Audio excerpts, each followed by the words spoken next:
Ismael Rodriguez's 1957 classic Tizoc delivers a tragic look at the forbidden love between a humble indigenous hunter and a high society dame. Brandishing a Golden Globe for Best Foreign Language Film and a historic Berlin Silver Bear Award for Pedro Infante, this tragedy remains a titan of Mexican cinema. But 7 decades later, how well does this legendary melodrama stack up to RoboCop and shit? Let's find out. We're introduced to Tizoc riding his donkey. He is an indigenous hunter living in the mountains of Oaxaca. Everyone hates him and throws rocks at him. Why is everybody throwing rocks at him? He and this girl named Machinza have a thing going on, but her brother NyQuil does not like it one bit. Tizoc and NyQuil cross paths on a hunting excursion. They fight over who killed a mountain lion first. Tizoc says, "I don't see no bullet hole." "There's your bullet hole." Then he's like, "Whatever, just take it."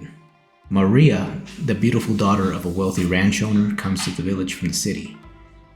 Tizoc sees her for the first time in a local store while trading animal pelts, and mistakes her for the Virgin Mary because of her resemblance to the church statue and falls in love with her. During a hunting trip, Maria's father falls off his horse and almost gets dragged. Tizoc throws a rock at the situation, saving him right at the brink of death. Tizoc refuses monetary compensation for his good deed, which will be a recurring theme throughout the movie. Later on in Maria's house, to her father's delight, Maria finally agrees to marry a nobleman named Arturo under the condition that he comes to Oaxaca for the ceremony. This is important. Later, we're at a wild party. Everyone's invited. It is here that we establish it's an indigenous custom that when a lady gives you her handkerchief, she wants you to marry her. This is also important.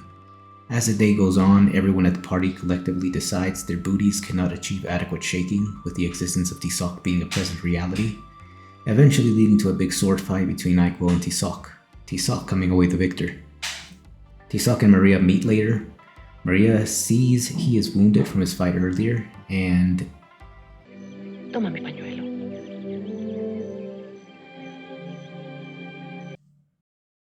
Maria realizes her mistake, but before she can explain it to Tizoc, he breaks into song about how much he loves her. Más que a mis ojos te quiero. Tizoc gets angry with himself for making Maria cry, and this is where we get the best scene in the movie.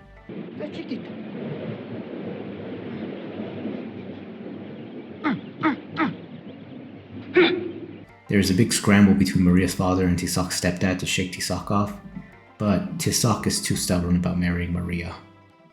Eventually, Maria's father tells Tizoc he can marry his daughter in 3 months. He insinuates that Tizoc has many enemies on account of existing, and a lot can happen in those 3 months. Later in the mountains, while Tizoc is building his and Maria's new home, we see NyQuil and his friends scurrying in the bushes, plotting to steal Tizoc's pelts. Machinza steps into the scene to tell Tizoc she saw Maria cheating on him with her husband. Seeing Tizoc and his sister together angers NyQuil, so he shoots her dead, then tries to take Tizoc out as well, but gets Uno reversed. Tizoc then kidnaps Maria and takes her to the mountains. Tizoc.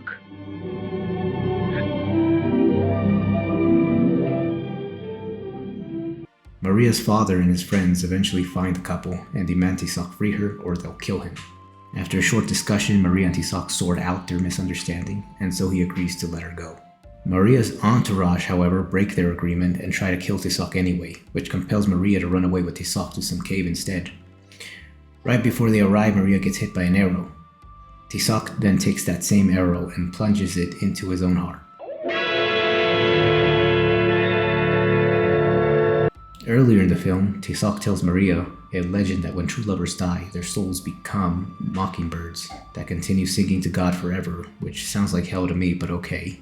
And so, although they could not be together in life, their souls remain united in death.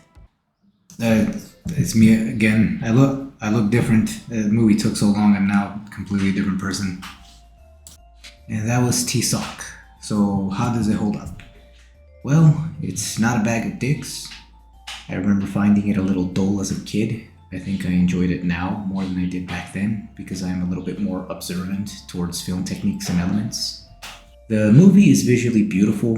The music is not anything extraordinary, but it's good. The acting was fine for the most part, but some of the more energetic scenes could have really benefited from a couple more takes. It was a bit jarring watching Tizoc turn into a horny golem at the end. And Maria, she should be arrested for the deaths of 3 people. And although the movie was less of a slow burn than I was expecting, the pacing is still not geared for modern attention spans.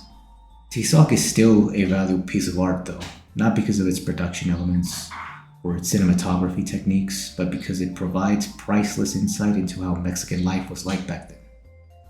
Take this scene for example.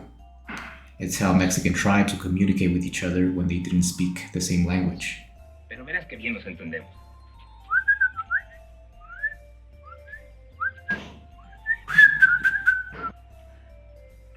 That's a practice that has partially survived to this day. By the way, Mexicans still whistle a lot to communicate with each other. That's why the bridge collapsed. Those are all my thoughts on Tizoc. I don't know why I made this video. Thank you for watching. Hope you enjoyed it. Wow. So I just watched an interview with Maria Felix, the actress who played Maria in the Tizoc movie, and she practically spit on this movie. She said real Indians do not look like Tizoc, do not talk like Tizoc, do not have hair like Tizoc.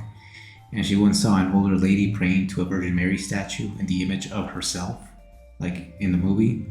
She even starts mocking how Pedro Infante talks in the movie. Damn. And I thought I was being too tough on this movie.